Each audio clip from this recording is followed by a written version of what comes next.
പറ്റിയതെന്ന്. അപ്പൊ ഞാനാണ് ആദ്യം കത്ത് കൊടുക്കുന്നത്. ഞാൻ ട്രിവാൻഡ്രത്തുണ്ട്. ക്രൈംബ്രാഞ്ച് ADGPക്ക് ഞാൻ നേരിൽ പോയി കൊടുത്തതാണ്. ഈ ഉദ്യോഗസ്ഥർ തന്നെ ഈ അന്വേഷണം പൂർത്തിയാക്കാൻ കണ്ടിന്യൂ ചെയ്യാൻ അനുവദിക്കണം. ട്രാൻസ്ഫർ അവിടെ നിന്നോട്ടെ. ഒരു അഡീഷണൽ ചാർജ് കൊടുത്തുകൊണ്ട് അദ്ദേഹത്തെ മാമി കേസ് ഇൻവെസ്റ്റിഗേറ്റ് ചെയ്യിക്കാൻ തീരുമാനമെടുക്കണമെന്ന്.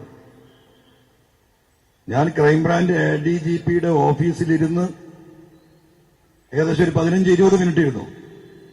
ഇത് റെക്കമെൻഡ് ചെയ്തുകൊണ്ട് എന്റെ കൺമുമ്പിൽ സ്റ്റെനോഗ്രാഫറെ വിളിച്ച് ഇത് DGPക്ക് റെക്കമെൻഡ് ചെയ്തുകൊണ്ട് എന്റെ കൺമുമ്പിൽ നിന്ന് മെയിൽ DGPക്ക് കൊടുത്തിട്ടാണ് ഞാൻ ഈ പറയുന്ന ADGP ക്രൈംബ്രാഞ്ചിന്റെ ഓഫീസിൽ നിന്ന് ഇറങ്ങുന്നത്. ഒരു 15-20 മിനിറ്റ്. അത് കഴിഞ്ഞ് ഈ പറയുന്ന കത്തുകളൊക്കെ എല്ലാവരും കൊടുത്തു.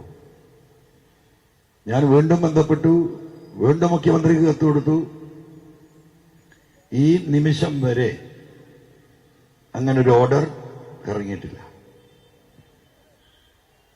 ഒന്നിച്ചില്ലാനും വർഷമായി ഒരു തുമ്പുമില്ലാതെ കിടക്കുന്ന കേസിന് ഒരു തുമ്പുണ്ടാകുന്ന അവസ്ഥ വന്നപ്പോ ആ അന്വേഷണത്തെ 2 ദിവസം കൊണ്ട് 2.5 ദിവസം കൊണ്ട് ഇവിടുന്ന് സ്റ്റോപ്പ് ചെയ്യുകയാണ്. ഇപ്പൊ ആരോ അന്വേഷിക്കുന്നുണ്ട്. ഞാൻ ഇവരോട് പറഞ്ഞു, നിങ്ങളതിന് സഹകരിക്കാൻ നിൽക്കണ്ട. ഇവിടെ അന്വേഷണം കൊണ്ടൊരു കാര്യമില്ല. നിങ്ങളടുത്തുള്ള തെളിവുകൾ കൊടുക്കരുത് ഞാൻ പറഞ്ഞിട്ടുണ്ട്.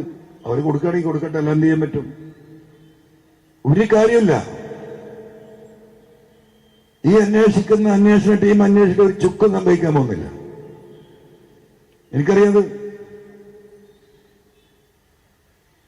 പണത്തിന്റെ മുകളിൽ പരുന്തും പറക്കൂല എന്ന് നമ്മൾ കേട്ടിട്ടുണ്ടല്ലോ. ഇവിടെ എന്താ സ്ഥിതി അറിയുന്നത്? ADGPയുടെ മുകളിൽ ഒരു പരുന്തും പറക്കൂല അജിത് കുമാറിന്റെ മുകളിൽ. ഇതാണ് ലോകം. ഒരു മുഖ്യമന്ത്രിയെ ഒരു ക്രിമിനലിനെ ഇങ്ങനെ കെട്ടിപ്പിടിച്ചിരിക്കുകയാണ്. കൈ പിടിച്ചു വലിച്ചാലും കാൽ പിടിച്ചു വലിച്ചാലും ആ കെട്ടുവിടാൻ തയ്യാറില്ല. എന്താ കാരണം? എനിക്കറിയില്ല. ജനങ്ങൾ പരിശോധിക്കട്ടെ. എന്താ ഈ നാട്ടിൽ നടക്കുന്നത്? ഞാൻ പഴയ കഥയ്ക്കൊന്നും കിടക്കുന്നില്ല. ഞാൻ ഷോർട്ടായി പറഞ്ഞ് അവസാനിപ്പിക്കുകയാണ്. എന്താ ഈ നാട്ടിൽ നടക്കുന്നത്? ഇപ്പോ ബക്കർ ഇവിടെ വിശദീകരിച്ചല്ലോ, നിങ്ങളൊക്കെ കേട്ടല്ലോ. എന്താ നിങ്ങളുടെയൊക്കെ മനസ്സിൽ തോന്നുന്നത്? നിങ്ങൾക്കൊരു ഫീലിംഗ് ഉണ്ടാവുമല്ലോ.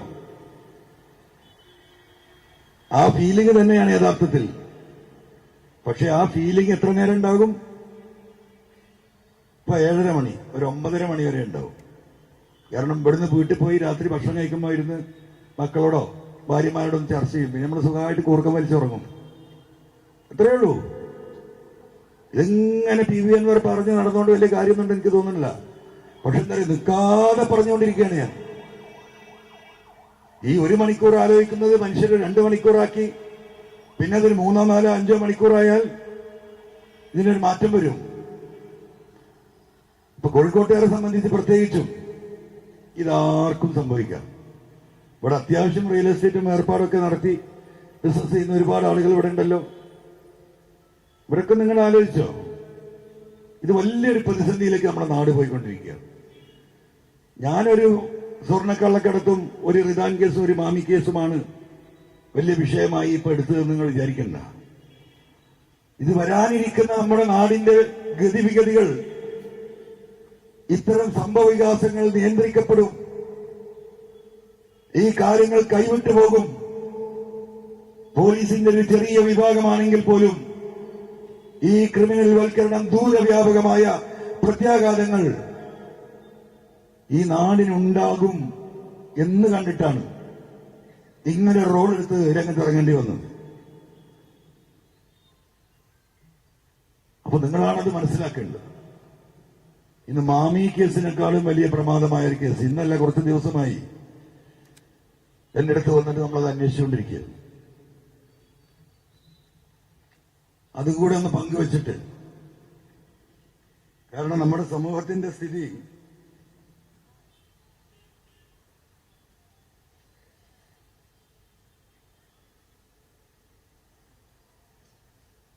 കണ്ണും ചെവിയൊക്കെ പോയിട്ടുണ്ട്, അതാ പ്രശ്നം.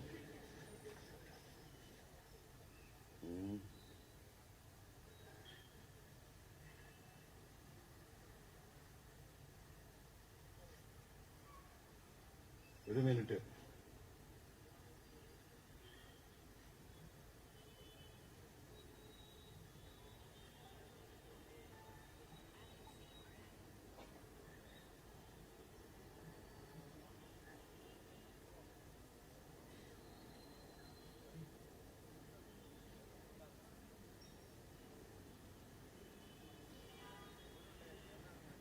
ഇത്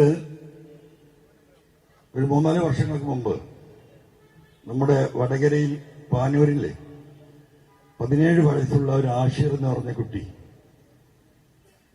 മയക്കുമരുന്ന് ലോബിക്ക് അടിമപ്പെട്ട് അവരിൽ നിന്ന് ആ കുടുംബം ആ കുട്ടിയെ മോചിപ്പിച്ച് കൗൺസിലിംഗ് നൽകി. രണ്ടാമത് അവൻ കോളേജിലേക്ക് പോകാൻ തുടങ്ങി. ഈ തുടങ്ങിയ സമയത്ത് മുമ്പ് ഇവനെ ഇതിൽ പ്രേരിപ്പിച്ച കള്ളക്കടത്ത് സംഘവുമായി ചില കാര്യങ്ങൾ കുട്ടികളുമായി പങ്കുവച്ചു. പിന്നെ ആ കുട്ടിയെ കൊന്ന് വിഷം കൊടുത്ത് പകുതി മയ്യത്താക്കി കൊണ്ടിട്ട് ആശുപത്രിയിൽ മരിക്കുന്ന ഒരു സംഭവമാണ് വടകര പാനൂരില്ല. ഞാൻ കഴിഞ്ഞ 2-3 ആഴ്ചയായി അതിന്റെ ഡീറ്റെയിൽസ് എടുത്തുകൊണ്ടിരുന്നതാണ്. ഈ സമൂഹം നിങ്ങളത് കേൾക്കേണ്ടതുണ്ട്, പ്രത്യേകിച്ചും ഇത് കോഴിക്കോടായതുകൊണ്ട്.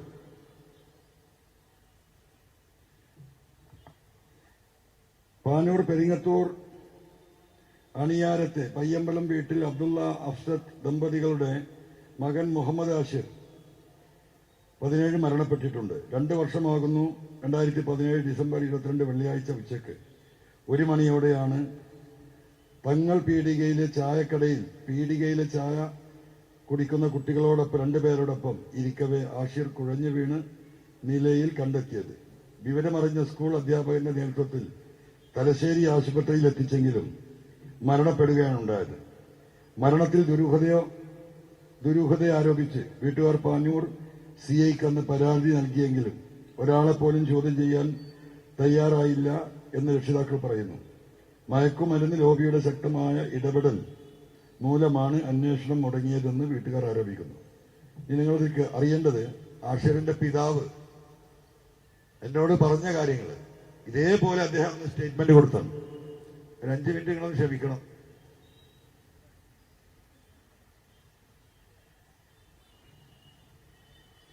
മരിക്കുന്നതിന് ഏതാനും മാസം മുമ്പ് ആഷിറിനെ തലശ്ശേരിയിലെ ഒരു മനോരോഗ കൗൺസിലറെ കാണിച്ചിരുന്നു. ചിലർ തന്നെ ശാരീരികമായി പീഡിപ്പിച്ചിരുന്നുവെന്ന് ആഷിർ കൗൺസിലർമാരെ വെളിപ്പെടുത്തിയിരുന്നു. ഈ വെളിപ്പെടുത്തലിന്റെ അടിസ്ഥാനത്തിൽ അണിയാരത്തെ കോഴിക്കടയിൽ ജോലി ചെയ്തിരുന്ന വയനാട് സ്വദേശിയായ ഒരാളെ പിടികൂടുകയും 50 ദിവസത്തിലധികം റിമാൻഡ് ചെയ്യുകയും ചെയ്തിരുന്നു. എന്നാൽ ആഷിർ വെളിപ്പെടുത്തിയ ചിലർ രാഷ്ട്രീയ സ്വാധീനത്താൽ രക്ഷപ്പെടുകയായിരുന്നു.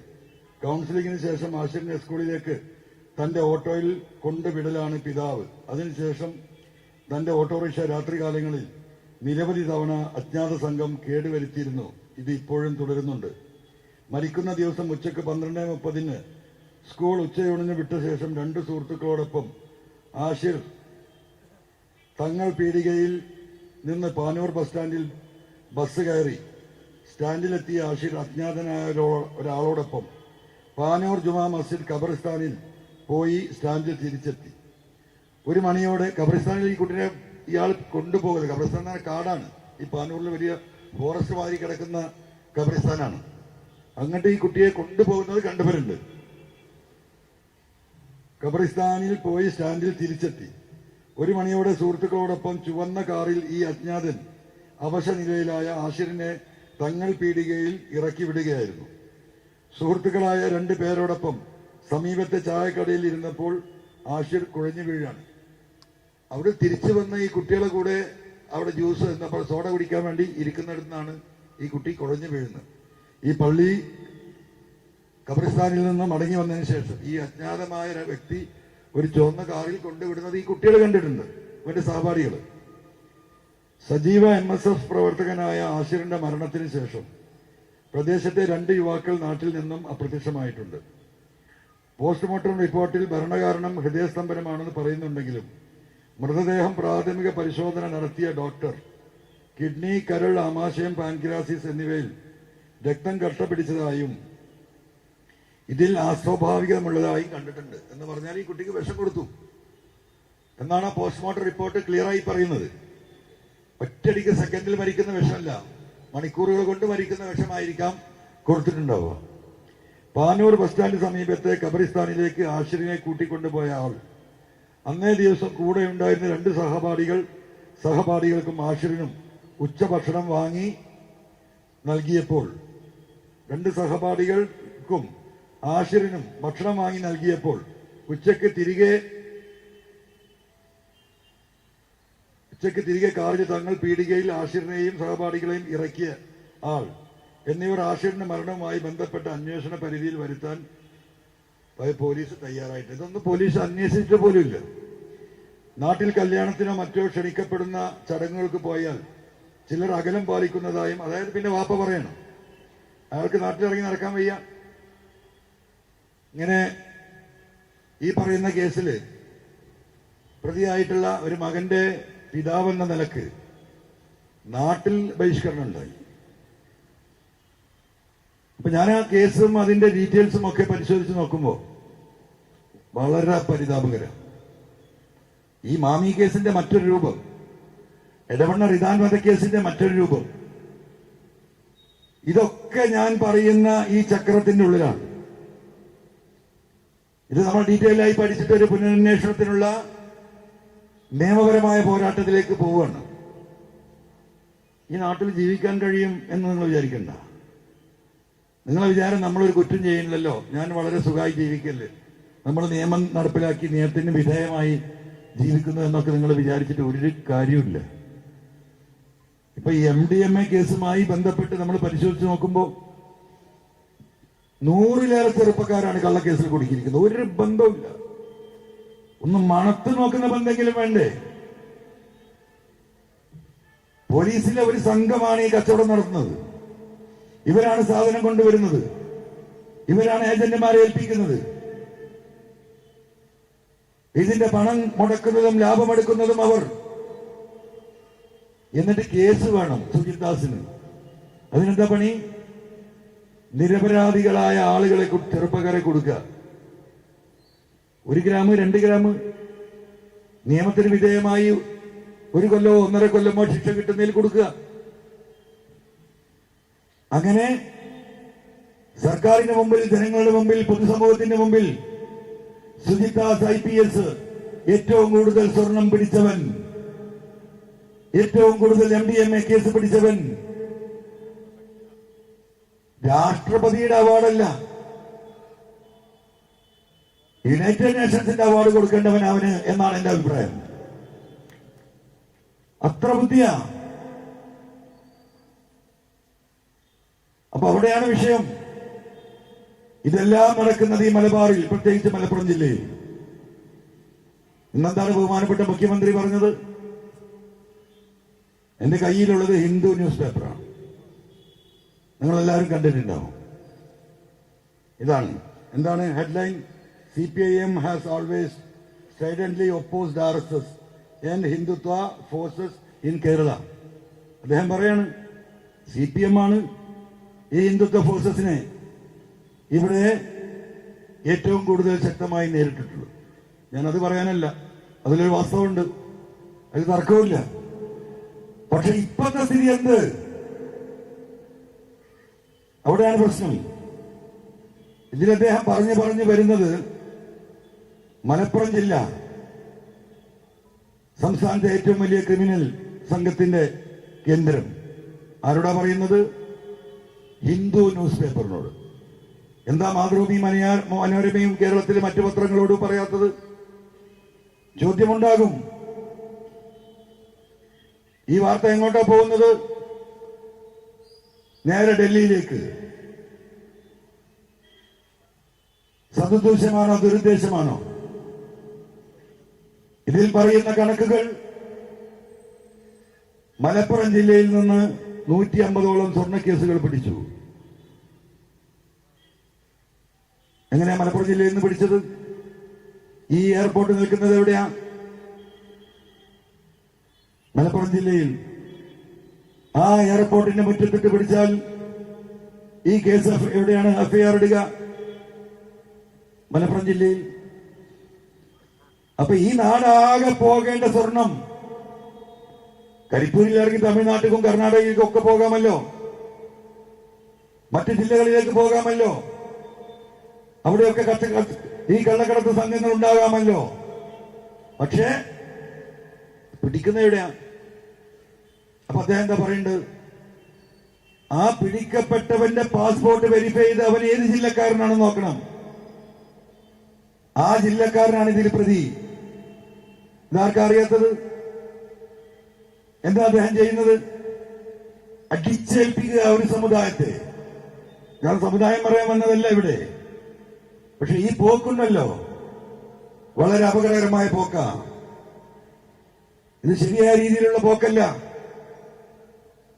ഇതാണ് ഇവിടെ ചോദ്യം ചെയ്യപ്പെടുന്നത്. ഇപ്പൊ ആഷിർ എന്ന കുട്ടിയുടെ കാര്യം ഞാൻ ഇവിടെ വായിച്ചു. മാമിയുടെ കഥ നിങ്ങളുടെ മുന്നിൽ. എടവണ്ണ എന്റെ വീടിന്റെ 2 കിലോമീറ്റർ അപ്പുറത്താണ് റിദാൻ ബാസിൽ കേസ്. ഈ SIT അന്വേഷിക്കുകയാണ് ഞാൻ കൊടുത്ത പരാതിയുടെ അടിസ്ഥാനത്തിൽ. സ്വകാര്യമായ അന്വേഷണം നടക്കുന്നുണ്ട്. പക്ഷേ 4 ദിവസം മുമ്പ് എടവണ്ണ പോലീസ് ക്രൈമാണ് റിദാൻ ബാസിൽ കേസിൽ. തുടക്കം മുതലേ ഞാൻ പറഞ്ഞു, ഈ റിദാൻ ബാസിൽ മരണപ്പെട്ടത് കേസിൽ ബുക്ക് ചെയ്യപ്പെട്ട ഷാൻ, ആ ഷാനുമായി അവരുടെ കുടുംബങ്ങളുമായി നിരന്തരമായി 2-3 ദിവസം ഞാൻ സംസാരിച്ചു. ഒരുപാട് ക്രോസ് ക്വസ്റ്റ്യൻസ് നടത്തി. ഒരു കോമൺ സെൻസ് ഉള്ള ഒരു മനുഷ്യന് മനസ്സിലാകുന്ന വിധം കാര്യങ്ങൾ ഗ്രാസ്പ് ചെയ്തെടുക്കാൻ നമുക്ക് സാധിക്കും. മരിച്ച റിദാൻ ബാസിന്റെ കുടുംബവും ഭാര്യയുമായി സംസാരിച്ചു. അവരും വലിയ സംശയത്തിലാണ്. എന്താ സംശയം? ഈ റിദാൻ ബാസിലും മരിച്ച റിദാനും ഷാനും തമ്മിൽ നല്ല സുഹൃത്ത് ബന്ധമായിരുന്നു. ഒരു അഭിപ്രായ വ്യത്യാസമില്ല. അങ്ങനെ ഒരു കൊല ചെയ്യത്തക്ക രീതിയിലോ അല്ലെങ്കിൽ അഭിപ്രായ വ്യത്യാസമോ ഇല്ല എന്ന് ഈ മരിച്ച റിദാൻ ബാസിന്റെ ഭാര്യ കുടുംബവും പറയാം. കൊല ചെയ്യപ്പെട്ടു എന്ന് പറയുന്ന കുടുംബം തെളിവനുസരിച്ച് ആ രാത്രിയിലെ വൈകുന്നേരം 7 മണി തൊട്ട് പിറ്റേ ദിവസം പെരുന്നാളാണ്. ആ പെരുന്നാളിന്റെ തലേ ദിവസത്തെ രാത്രിയിലെ കാര്യങ്ങൾ ഓരോന്ന് വിവരിക്കുന്നു. ഭർത്താവിനെ കാണാതെ സുഹൃത്തായ ഷാന് ഭാര്യ വിളിക്കുന്നു പലതവണ. അപ്പോ എങ്ങനെ നമ്മൾ കണക്കൂട്ടി നോക്കിയാലും ഒരാൾക്കും അത് ഉൾക്കൊള്ളാൻ കഴിയില്ല. ഒന്ന്. രണ്ടാമത്തെ കാര്യം, പോലീസ് ആകെ ശ്രമിച്ചത് ഈ കുട്ടി മരിച്ച റിദാൻ ബാസിന്റെ ഭാര്യ ഹിബയും കൊലയാളി എന്ന് പറയുന്ന ഷാനും തമ്മിൽ അവിഹിത ബന്ധമുണ്ടായിരുന്നു എന്ന് തെളിയിക്കാനാണ് പോലീസ് ശ്രമിച്ചത്. ആ അവിഹിത ബന്ധത്തിന്റെ ഭാഗമായി കാമുകന് ഹിബയെ കിട്ടാൻ ഭർത്താവായ റിദാൻ ബാസിലിനെ കൊന്നു എന്നുള്ള ഒരു സ്റ്റോറിയിലേക്കാണ് പോലീസ് ആദ്യം പോകാൻ ശ്രമിച്ചത്. 2 കുടുംബങ്ങളും അതിനെ റെസിസ്റ്റ് ചെയ്തു. ഹിബയുടെ കുടുംബവും റിദാൻ ബാസിലിന്റെ കുടുംബവും ഒരിക്കലും അത് സംഭവമില്ല എന്ന് പറഞ്ഞു. ഭർത്താവ് മരിച്ച ഈ പെൺകുട്ടിയെ 2ാമത്തെ ദിവസം പോലീസ് സ്റ്റേഷനിൽ കൊണ്ട് ഭീഷണിപ്പെടുത്തി. 3ാമത്തെ ദിവസം അതിഭീകരമായി ഈ പെൺകുട്ടിയെ ഭീഷണിപ്പെടുത്തി മർദ്ദിച്ചു. മുടി പിടിച്ചു വലിച്ചു. ഷൂട്ട് വിരലിന്റെ മകളിൽ കയറിയിരുന്നു. കൂർത്ത പെൻസിൽ കൊണ്ട് ഈ ഭാഗത്തിട്ടിടിച്ചു. ഒറ്റ ആവശ്യം, ഇവനുമായി അവിഹിത ബന്ധമുണ്ട് എന്ന് ഈ പെൺകുട്ടി സമ്മതിച്ചു കൊടുക്കണം. 3.5 ദിവസം ക്രൂരമായി മർദ്ദനത്തിനിരയായി ഈ ഷാൻ. ഒരു പുരുഷനെ എങ്ങനെയൊക്കെ മർദ്ദിക്കാമോ അങ്ങനെയൊക്കെ മർദ്ദിച്ചിട്ടുണ്ട്. പക്ഷെ അവനും സമ്മതിച്ചില്ല. നിങ്ങൾ എന്ത് പറഞ്ഞോ അത് സമ്മതിക്കാം. അത് മാത്രം ഈ അവിഹിത ബന്ധം സമ്മതിച്ചു കൊടുത്തില്ല. എന്നിട്ടൊരു 4 വരി കള്ളക്കഥയുണ്ടാക്കി ഈ റിദാൻ ബാസിൽ ഇവൻ ചെയ്തിരുന്ന ബിസിനസ്സിൽ, ഷാനിന്റെ മുതലാളി ചെയ്തിരുന്ന ബിസിനസ്സിൽ ആ പങ്കാളിത്തത്തിൽ നിന്ന് ഇവനെ ഒഴിവാക്കിയാൻ റിദാൻ ഇടപെട്ടു എന്നൊരു കള്ളക്കഥ ഉണ്ടാക്കിയിട്ടാണ് കേസ് കൊടുത്തത്. ബഹുമാനപ്പെട്ട മുഖ്യമന്ത്രിയോട് ഈ കാര്യങ്ങൾ പൂർണ്ണമായി ഞാൻ വിശദീകരിച്ചു, എഴുതി കൊടുത്തു. ഈ അന്വേഷണത്തിന്റെ ഭാഗമായി അത് വന്നു. SIT അന്വേഷിച്ചുകൊണ്ടിരിക്കുമ്പോഴാണ് 4 ദിവസം മുമ്പ് ഇടവണ്ണ പോലീസ് മഞ്ചേരി കോടതിയിൽ ഒരു പെറ്റീഷൻ ഇടുകയാണ്. എന്താ പെറ്റീഷൻ? ഇത് വിചാരണ സ്റ്റേജിലാണ്. വിചാരണ നിർത്തിവെച്ച് ഞങ്ങൾക്കിത് വീണ്ടും പുനരന്വേഷണം ഇടവണ്ണ പോലീസിന് നൽകണം. കാരണം റിദാൻ ബാസിലിന്റെ ഫോണുമായി ബന്ധപ്പെട്ട് ചില സൂചനകൾ കിട്ടിയിട്ടുണ്ട്. കോടതി അനുവദിക്കും, സ്വാഭാവികമാണ്. അപ്പൊ വീണ്ടും ഈ കേസ് തേച്ചു മാച്ച് കളഞ്ഞ അതേ പോലീസിന് തന്നെ വീണ്ടും അത് കൈമാറി. ഈ സ്ഥിതിയാണുള്ളത്. ഇത് പറഞ്ഞാൽ എന്തായി? ഇപ്പൊ PV അൻവറായി എല്ലാ കള്ളത്തരും. ഇപ്പൊ ബക്കർ പറഞ്ഞിട്ടില്ലേ ഒരു അൻവറിന്റെ കാര്യം? അപ്പൊ നിങ്ങൾ നോക്കണം, ഈ രീതിയിലാണ് കാര്യങ്ങൾ നടന്നു പോകുന്നത്. ഇതിനെതിരെ പ്രതികരിക്കാൻ കോഴിക്കോടിന്റെ സമൂഹം താഴെ ഇറങ്ങി വരേണ്ടതുണ്ട്. പ്രതികരണശേഷി നഷ്ടപ്പെട്ടിരിക്കുന്നു. എല്ലാവർക്കും സ്വന്തം കാര്യമാണ്. ഇത് സാമൂതിരിയുടെയും കുഞ്ഞാലി മരക്കാടിന്റെയും നാടാണ്. മറന്നു പോകരുത് കോഴിക്കോട്ടുകാർ. ഇപ്പൊ മനാഫ് അർജുൻ നമ്മൾ കണ്ടില്ലേ? എങ്ങനെയാണ് നമ്മൾ ആ സ്റ്റോറി അല്ലെങ്കിൽ ആ സംഭവങ്ങൾ നമുക്ക് വിവരിക്കാൻ കഴിയുമോ? അതാണ് മതസൗഹാർദ്ദം. ആ മതസൗഹാർദ്ദത്തിന്റെ കടക്കൽ കത്തിവെക്കാൻ RSSുമായി ചേർന്ന്, രാജ്യത്തെ ഭീകരവാദികളുമായി ചേർന്ന് ഒരു സമൂഹത്തെയാകെ അപരവൽക്കരിക്കാൻ ശ്രമം നടത്തുന്നു. ആരാ നേതൃത്വം? കേരളത്തിന്റെ ബഹുമാന്യായ മുഖ്യമന്ത്രി. വിശ്വസിക്കാൻ കഴിയുമോ? ഇന്ന് രാവിലെ പത്രക്കാരൻ എന്നോട് ചോദിച്ചു, ഏക സിവിൽ കോഡും പൌരത്വ ഭേദഗതിയുമായി ബന്ധപ്പെട്ട വിഷയത്തിൽ ഇടതുപക്ഷ ജനാധിപത്യ മുന്നണി എടുത്ത നിലപാട് അതും ആത്മാർത്ഥതയില്ലാത്തതായിരുന്നോ എന്നൊരു ചോദ്യം. എന്റെ ഉത്തരം ആത്മാർത്ഥപരമായിരുന്നു എന്നാണ്. ഞാൻ ഇപ്പോഴും അങ്ങനെ തന്നെയാണ് വിശ്വസിക്കുന്നത്. ഈ കാര്യങ്ങൾ ഈ രീതിയിൽ മാറിമറിയുന്നത് കഴിഞ്ഞ 1.5 വർഷക്കാലത്തിനിടക്കാണ്. അതാണ് പാർട്ടി അന്വേഷിക്കേണ്ടത്. പാർട്ടി അത് അന്വേഷിച്ച് കണ്ടെത്തണം. PV അൻവറിനെ ഈ കള്ളക്കടത്ത് സംഘത്തിന്റെ സപ്പോർട്ടറായി മാറി ആ PV അൻവറാണ് ഇതിന് പിന്നിലെന്ന് ഇവിടെ മുഖ്യമന്ത്രിയും പാർട്ടി സഖാക്കളും നാടായ നാട് മുഴുവൻ, ഗ്രാമങ്ങളായ ഗ്രാമങ്ങൾ മുഴുവൻ നിങ്ങൾ പറഞ്ഞു നടന്നിട്ട് നിങ്ങൾ വിജയിക്കാൻ പോകുന്നില്ല. ഞാൻ ഈ വിഷയം ഏറ്റെടുക്കുന്ന ഈ നാട്ടിലെ സാധാരണക്കാർക്ക് വേണ്ടിയാണ്. ഈ പോലീസിംഗിന്റെ ഭാഗമായി കേരളം ഈ ഗവൺമെന്റിനെ വെറുക്കുന്നു, ഈ പാർട്ടിയെ വെറുക്കുന്നു, ഇടതുപക്ഷ ജനാധിപത്യ മുന്നണിയെ വെറുക്കുന്നു. ജനങ്ങളുമായി ബന്ധപ്പെട്ട് പ്രവർത്തിക്കുന്ന എല്ലാവരെയും ഈ പോലീസിന്റെ ഇമ്മോറൽ ആക്ടിവിറ്റീസ്, ഇല്ലീഗൽ ആക്ടിവിറ്റീസ്, മനുഷ്യത്വരഹിതമായ പെരുമാറ്റം, ഈ പാർട്ടിയോടും ഈ മുന്നണിയോടും ഉണ്ടായിരുന്ന അടുപ്പം ഇല്ലാണ്ടാക്കിയിരിക്കുന്നു. രാവിലെ 7 മണിക്ക് കോഴിക്കോട് അങ്ങാടിയിലേക്ക് ഒരു ഓട്ടോറിക്ഷയുമായി ഇറങ്ങുന്ന ഒരു ഓട്ടോറിക്ഷ തൊഴിലാളി ജീവിതത്തിന്റെ രണ്ടറ്റം മുട്ടിക്കാൻ വേണ്ടി രാവിലെ ഉദിക്കുന്ന വെയില് വൈകുന്നേരം പടിഞ്ഞാറ് അസ്തമിക്കുന്നത് വരെ ആ വെയിലിന്റെ ചൂടേറ്റ് ഈ വഴിയോരങ്ങളിൽ ഒരു യാത്രക്കാരനെ കാത്തിരിക്കുന്ന ലക്ഷക്കണക്കിന് ഓട്ടോറിക്ഷ തൊഴിലാളികൾ നമ്മുടെ നാട്ടിലുണ്ട്. വൈകുന്നേരം വരെ ഓടിയാൽ എന്താ കിട്ടുക? 10, 200, 300 ബാക്കിയാവും. ഡീസലും ചെലവും ടാക്സും.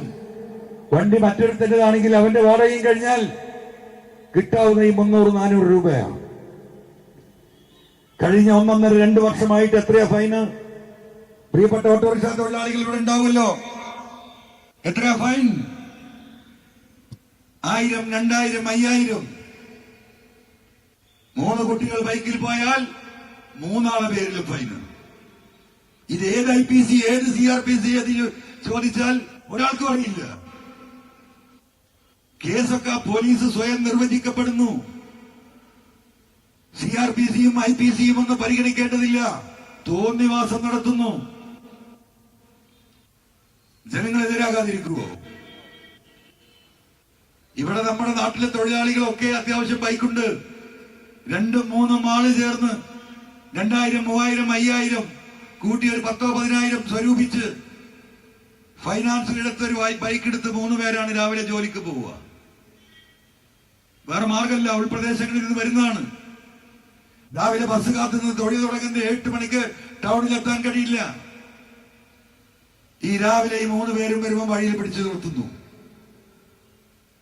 1000, 2000, 3000 ഫൈന്. എങ്ങനെ താങ്ങും ഈ ജനത? എന്നാൽ അത് ചോദിക്കാൻ ആർക്കെങ്കിലും അവകാശമുണ്ടോ? ചോദിക്കാൻ ചെല്ലുന്ന സഖാക്കളുടെ പൊതുപ്രവർത്തകരെ അപമാനിച്ചിറക്കി വിടുന്നു കേരളത്തിലെ പോലീസ്. ഇതാണ് എന്റെ പരാതി. ഈ വിഷയവുമായി ബന്ധപ്പെട്ട അന്വേഷണത്തിലാണ് ഈ കള്ളക്കടത്ത് സംഘത്തിന്റെ ഈ സ്വർണം മോഷ്ടിക്കലും പൊട്ടിക്കലും ഉരുക്കലും വിൽക്കലും ഒക്കെ ശ്രദ്ധയിലേക്ക് വരുന്നത്. അതാണ് ഞാൻ പറഞ്ഞത്. ഞാൻ ഈ പാവപ്പെട്ട മനുഷ്യർക്ക് വേണ്ടി സംസാരിച്ചതാ. ഈ വിഷയം ആരംഭിക്കുന്നതിന് മുമ്പ് ഒരു IPS ഉദ്യോഗസ്ഥൻ എന്റെ കാലി പിടിച്ച് തിരുമുന്നത് നിങ്ങൾ കണ്ടതാണ്. 25 വർഷം നിങ്ങളുടെ അടിമയായി ഞാൻ ജീവിക്കാം, ഈ കേസിൽ നിന്ന് രക്ഷപ്പെടുത്തി തന്നാൽ മതി. എന്താ കേസ്? ഒരു 10,000 റുപ്യന്റെ മരം കെട്ടത് ക്യാമ്പ് ഓഫീസിൽ നിന്ന്. ഞാൻ കൂടെ നിന്നോ? അത് കഴിഞ്ഞ് ഈ അന്വേഷണവുമായി കൊടുത്ത പരാതിയുടെ അടിസ്ഥാനത്തിൽ സുജിത് ദാസിനെ സസ്പെൻഡ് ചെയ്തു. ജില്ലാ പോലീസ് സൂപ്രണ്ടായിരുന്ന ശശിധരനെ സ്ഥലം മാറ്റി. 8ഓളം DYSPമാർക്ക് ട്രാൻസ്ഫർ ഓർഡർ വന്നു. ഇവിടെ നിൽക്കുന്ന പത്രപ്രവർത്തകരെല്ലാം റിപ്പോർട്ട് ചെയ്തു. എന്താണ് റിപ്പോർട്ട്? ആഭ്യന്തര വകുപ്പിൽ PV അൻവറിന്റെ സ്വാധീനം. അല്ലേ? എനിക്കതിലങ്ങാണ്ട് ആറാടിപ്പോയാ പോരായിരുന്നു. പക്ഷെ എന്റെ തലയിൽ ഒരു സാധനം ഇങ്ങനെ വർക്ക് ചെയ്യാണ്. എന്തോ ഒരു കള്ളത്തരം എവിടെയോ നടക്കുന്നു. ഈ ആളുകളെ മുഴുവൻ മാറ്റിയിട്ടും എന്റെ മനസ്സിലേക്ക് ഒരു സന്തോഷവും കടന്നു വന്നില്ല. പിന്നെ ഞാൻ നോക്കുന്നത് കേസിന്റെ അന്വേഷണം എങ്ങനെ പോകുന്നു എന്നാണ്. ആ നോട്ടത്തിൽ ഞാൻ കണ്ടെത്തുന്നു സത്യസന്ധമായിട്ടൊരു അന്വേഷണവും ഞാൻ രേഖാമൂലം നൽകിയിട്ടുള്ള പരാതികളിൽ നടക്കുന്നില്ല എന്ന് എനിക്ക് ബോധ്യപ്പെടുകയാണ്. വളഞ്ഞ വഴിയിലാണ് അന്വേഷണം നടക്കുന്നത്. എന്തുകൊണ്ട് ഇങ്ങനെ എന്നതായി പിന്നീടുള്ള ചോദ്യം. അപ്പോ എന്നെ ഒന്ന് സമാധാനിപ്പിക്കാൻ, സന്തോഷിപ്പിക്കാൻ ചെയ്തൊരിടപാടായി ഞാനിത് കാണുകയാണ്. സുജിത് ദാസിന്റെ സസ്പെൻഷനും SP-യുടെ മാറ്റവും മറ്റുദ്യോഗസ്ഥരുടെ മാറ്റവും പുതിയ SP-യെ വെക്കണമെന്നുള്ള തിരുവനന്തപുരത്ത് എനിക്കുള്ള വിളിയും. ഞാൻ പറഞ്ഞു എന്റെ അടുത്ത് പേരൊന്നുമില്ല, ആരെ വെച്ചാലും എനിക്ക് കുഴപ്പമില്ല. എന്തോ അങ്ങനെ തോന്നിപ്പോയി. ഒരു 4 SP-മാരെ പേര് എനിക്ക് കൊടുക്കാൻ എനിക്ക് അറിവില്ലാത്തതുകൊണ്ടോ ബന്ധമില്ലാത്തതുകൊണ്ടോ അല്ല, അങ്ങനെ തോന്നി. ഞാൻ പറഞ്ഞു എനിക്ക് വേണ്ട, നിങ്ങൾ നോക്കി ചെയ്യും, നല്ലതാരോ നോക്കി ചെയ്യുന്നു. അപ്പൊ ഞാൻ ഈ ലഹരിയിൽ അങ്ങ് പോകുമ്പോ ഈ അന്വേഷണമൊക്കെ ഒന്നിങ്ങനെ തണുപ്പിച്ച് പിന്നീട് ഈ പഞ്ചായത്ത് ഇലക്ഷനൊക്കെ വരികയാണ്.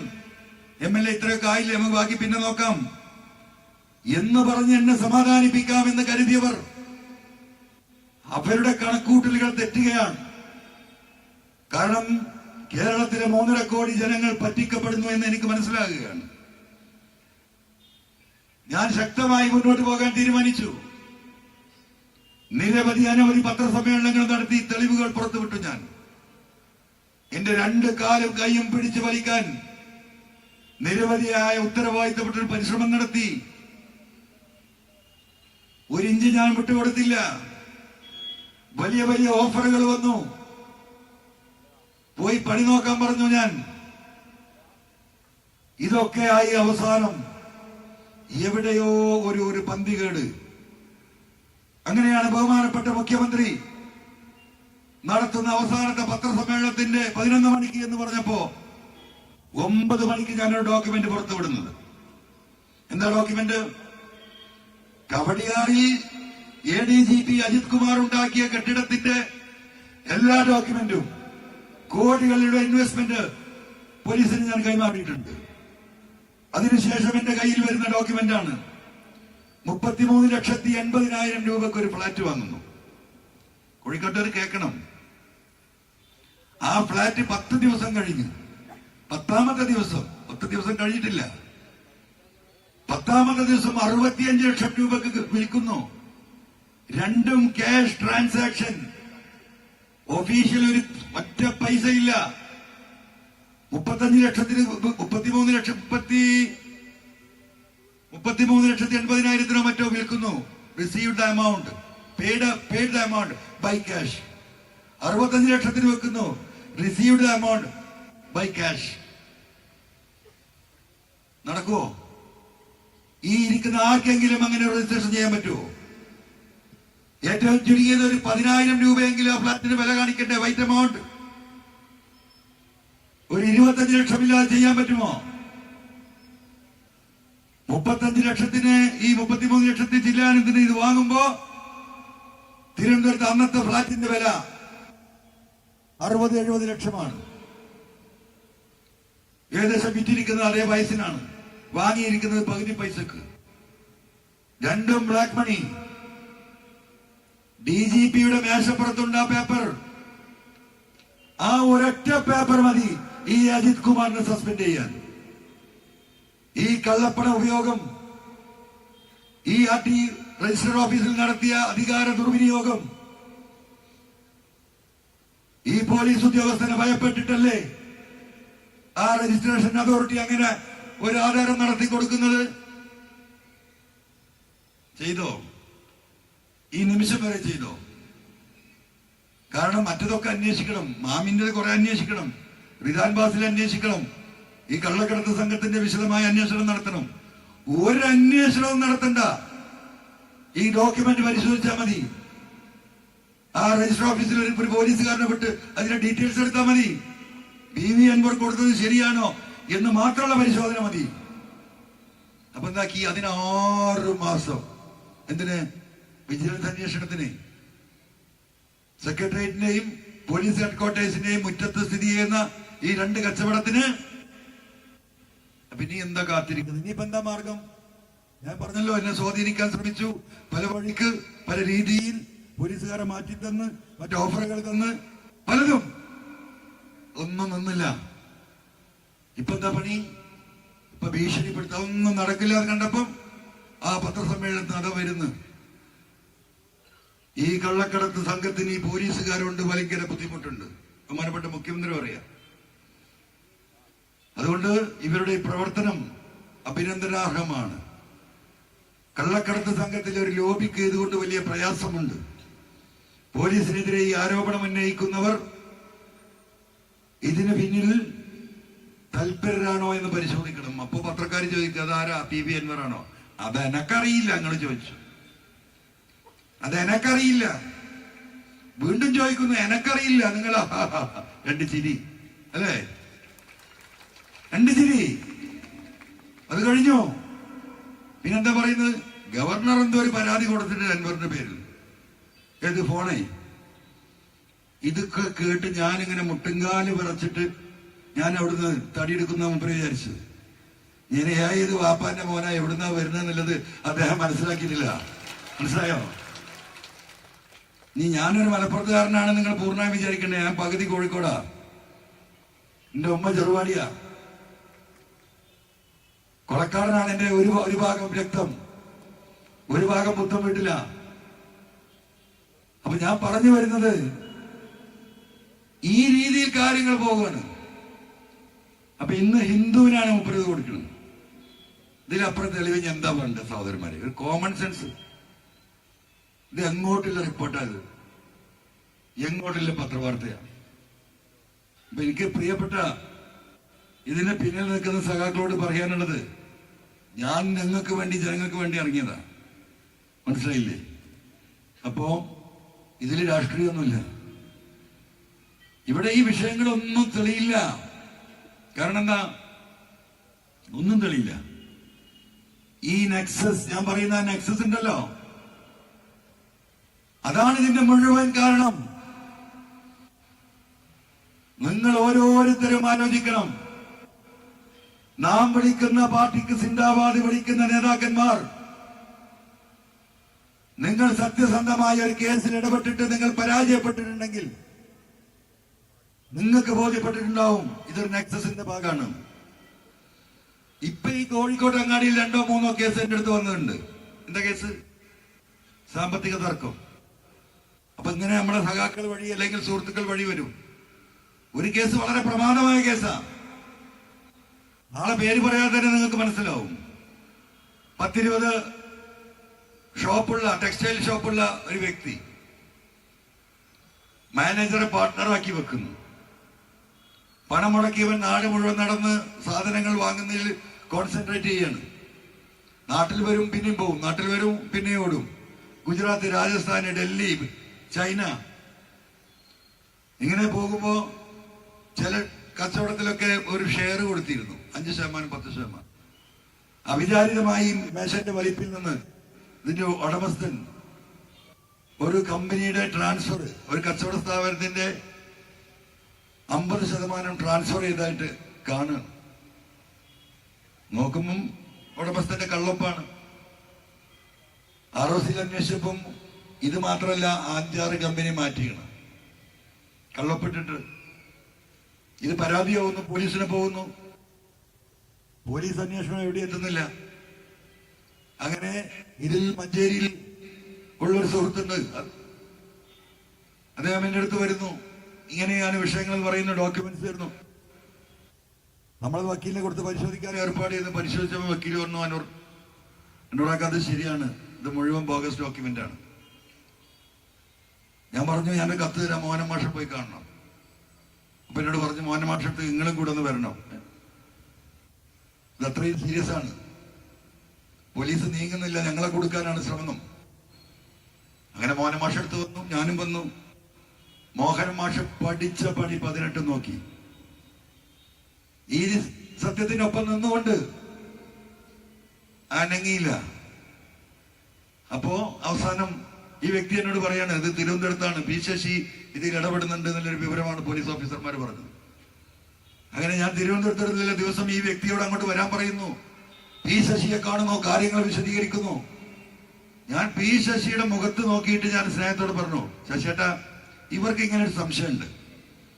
നിങ്ങൾ ഇടപെട്ടിട്ടാണ് പോലീസ് ഈ അനങ്ങാപ്പാറ നയം സ്വീകരിക്കുന്നത് എന്ന് ഇവർക്ക് പോലീസുകാരിൽ നിന്ന് തന്നെ കിട്ടിയ വിവരമുണ്ട്. അദ്ദേഹം തരിശിന്റെ മുഖത്തേക്ക് കുറച്ചറിയാൻ നോക്കി. എന്താണ് MLA, നമ്മൾ നീതിയുടെ ഒപ്പല്ലേ നിൽക്കുള്ളൂ, അതിവിടെ പറയുന്നതാണ്. അപ്പൊ പുള്ളി പറഞ്ഞു, നിങ്ങൾക്ക് നീതി കിട്ടും. ആ വ്യക്തി മടങ്ങി പോന്നു. വല്ലതും നടന്നോ? ഒന്നും നടന്നില്ല. അവസാനം ഹൈക്കോടതിയെ സമീപിച്ചു, അതിന് വേണ്ട സൗകര്യങ്ങൾ ചെയ്തു കൊടുത്തു. ഇപ്പം ഈ ഡോക്യുമെന്റ് ഉണ്ടാക്കിയവൻ ഇപ്പോഴും ജയിലിലാണ്.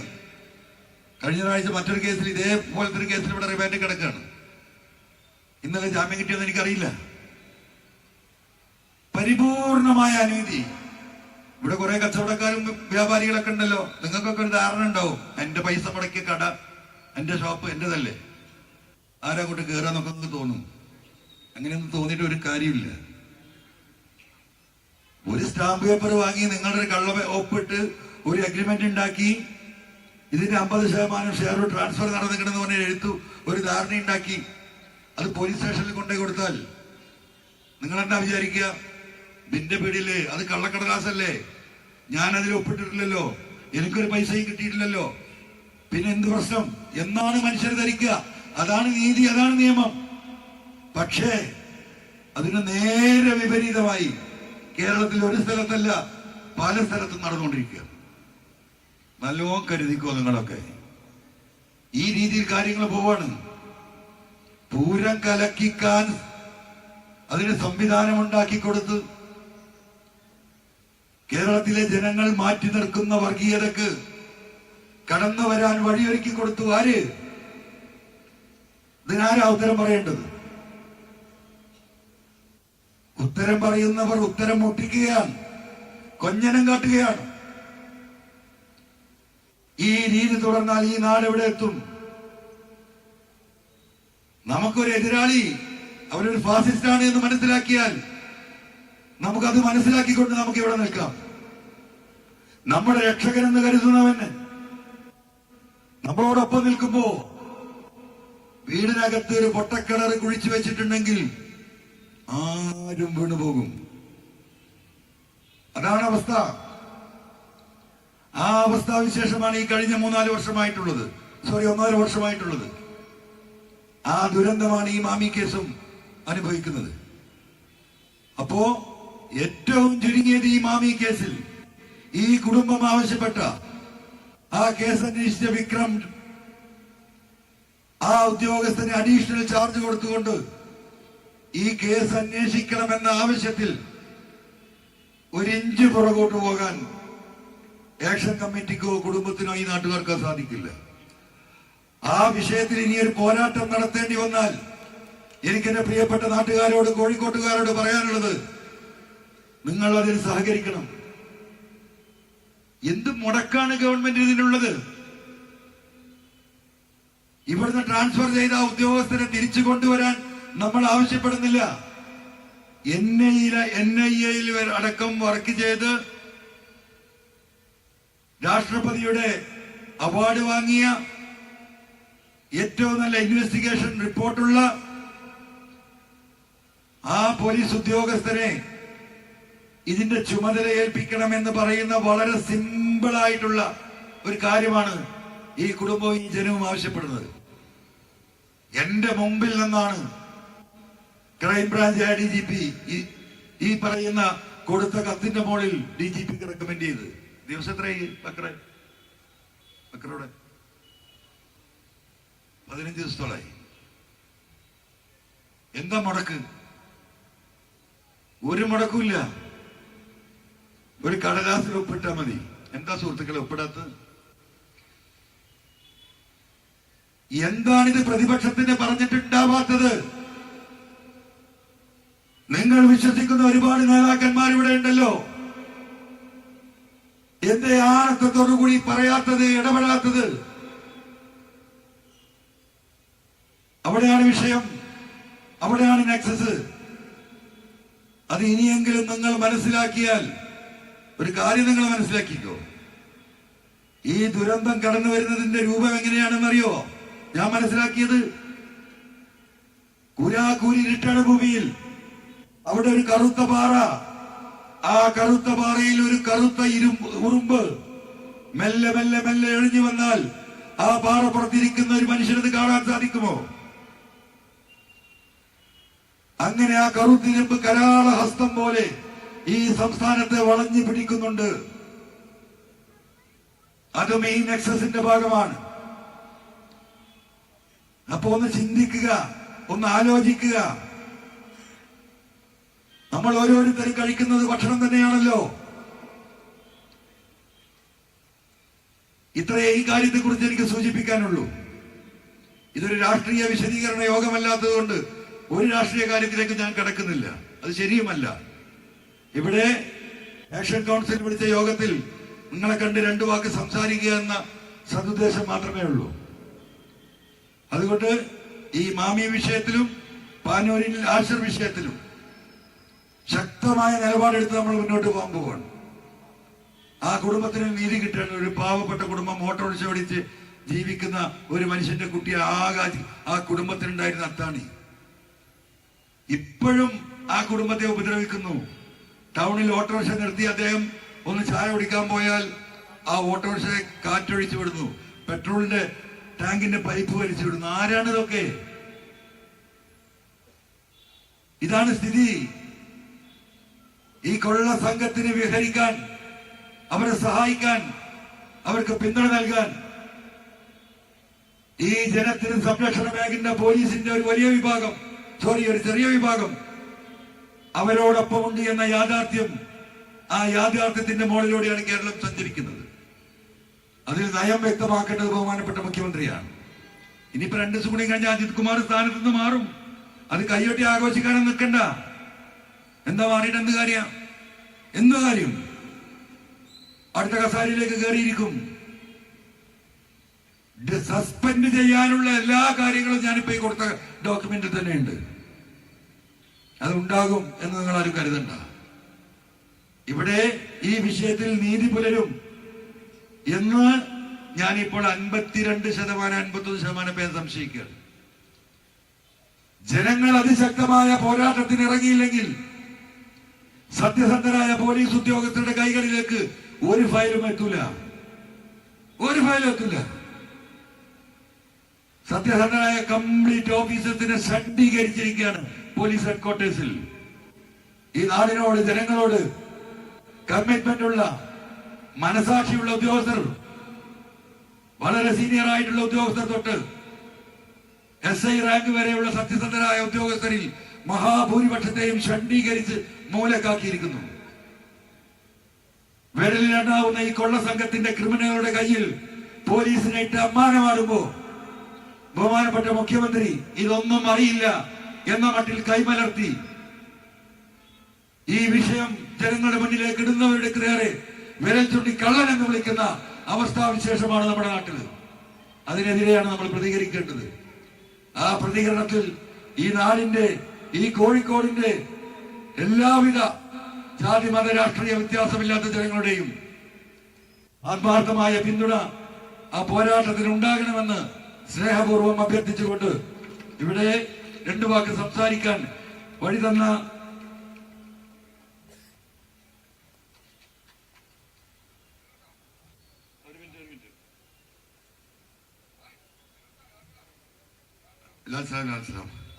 അല്ല, ഇതെന്താ പറഞ്ഞ വെച്ചാല് പല സ്ഥലങ്ങളിൽ നമ്മുടെ ഈ പരിപാടി നടക്കുന്ന സ്ഥലങ്ങളിലൊക്കെ കറണ്ട് കട്ട് ചെയ്യുന്നുണ്ട്, അങ്ങനെ ഇങ്ങനെ നിൽക്കുകയാണ്. അതൊക്കെ ഉണ്ടാവും. ഇതൊക്കെ പറഞ്ഞാൽ ഞാൻ പറയുന്നില്ല. പോട്ടെ. അപ്പൊ അത് അവസാനിപ്പിക്കുകയാണ്. അപ്പൊ വിഷയം ഇതാണ്. അപ്പൊ നിങ്ങളെല്ലാവരും നീ കാണുന്ന, ഞാൻ പറഞ്ഞില്ലേ, വളരെ മൈന്യൂട്ടായ പോലീസ് ചെറിയ ശതമാനമാണ്. ഇവിടെയൊക്കെ ഒരുപാട് സാധുക്കൾ കാക്കിയിട്ട് നിൽക്കുന്നുണ്ട്. കാണുന്ന പോലീസുകാരോടൊന്നും നിങ്ങൾ ദയവായി അങ്ങനെ ചിന്തിക്കുക പോലും ചെയ്യരുത്. ഒരുപാട് പോലീസുകാർ നമുക്കറിയാം, വളരെ ചെറിയൊരു ശതമാനം. അവരാണ് ക്രിമിനലുകൾ, അവരാണ് ഇതിന്റെ പിന്നിൽ. ആ ഒരു കണ്ണുവെച്ച് ആ പൊതുസമൂഹത്തെ കാക്കിയണഞ്ഞവരെ നിങ്ങൾ കാണരുത്. ഈ നാടിന്റെ എല്ലാ ഘട്ടങ്ങളിലും, എല്ലാ ദുരന്തങ്ങളിലും, എല്ലാ നിപ്പയിലും, എല്ലാ കൊറോണയിലും ഈ ജനങ്ങളോടൊപ്പം നിന്നവരാണ് കേരളത്തിലെ പോലീസ്. നിങ്ങളത് മനസ്സിലാക്കണം. ആ പോലീസും കേരളത്തിൽ തന്നെയാണ്. ഇന്ത്യക്ക് മാതൃകയായിട്ടുള്ള പോലീസും കേരളത്തിൽ തന്നെയാണ്. ലോകത്തിന് മാതൃകയായിട്ടുള്ള പോലീസും കേരളത്തിൽ തന്നെയാണ്. ഈ പറയുന്ന 2, 3, 5% വരുന്ന ഈ ക്രിമിനലുകളാണ് ഈ സമൂഹത്തെ മനുഷ്യർക്ക് വെറുക്കപ്പെട്ട വിഭാഗമാക്കി മാറ്റുന്നത്. അതുകൂടി നിങ്ങൾ ദയവായി തിരിച്ചറിയണമെന്ന് സ്നേഹപൂർവ്വം ഓർമ്മപ്പെടുത്തി ഞാൻ നിർത്തുന്നു. നന്ദി, നമസ്കാരം.